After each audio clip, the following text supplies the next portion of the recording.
Almera 2015. Berapa harga? Saya tak ada abang 2015. Saya ada 2018 yang ini. Yang ini kalau abang nak buat full loan, kosong deposit boleh, tak ada masalah. Make sure gaji 1,600 ke atas. Boleh buat full loan, zero deposit, make sure nama clear. Kalau blacklist PTPTM, blacklist telco pun boleh. Boleh dapat full loan punya. Kereta satu je owner. Owner sebelum ni lelaki Melayu pakai.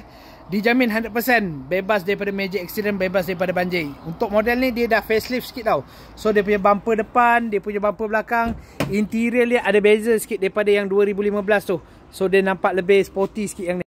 Okey, bulanan dia dalam 400 lebih, 500 macam tu. Loan dengan bank ikat 7 tahun saja. Ion kredit, Charles Berjaya kredit boleh pergi sampai 9 tahun. Okey. Interior sangat-sangat cantik. Dia pakai kain fabric, kemas lagi.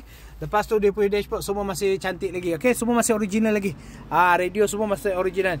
Jangan risau, tinted, dashcam semua saya bagi free gift nanti. Okey. Mileage pun rendah, jangan risau. Wasabi dengan saya hantar gambar penuh dia nanti dalam Wasabi.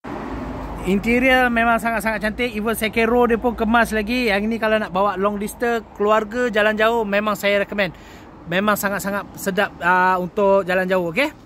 Untuk boot space dia memang besar. Lebih kurang 490 liter.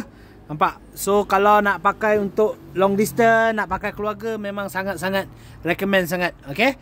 Dijamin juga, nampak? Tak ada kesan accident langsung. Dekat bahagian belakang 100% bebas daripada major accident guys. Enjin 1.5 liter. Yang ini enjin Jepun, tahan lasak, jangan risau. Okey. Kalau tengok makin kilang pun ada lagi. So memang owner jaga cantik kereta, tak pernah usik enjin, tak pernah usik gearbox. Semua original, jaga servis memang tip top. Okey. So tak ada juga kesan accident dekat bahagian depan. Saya jamin 100%. Siapa yang berminat nak dapatkan kereta ni, kita ada bagi sehingga 3 tahun warranty. Boleh contact dengan saya. Okey, yang mana nak beli secara tunai, 28,800 sahaja harga body sebelum on the road. Okey, so nak dapatkan lebih info, tekan link dekat bio, Wasabi dengan saya. Okey, nak mencari kereta terpakai, cari saya Syahrin di MAF Auto. Assalamualaikum guys.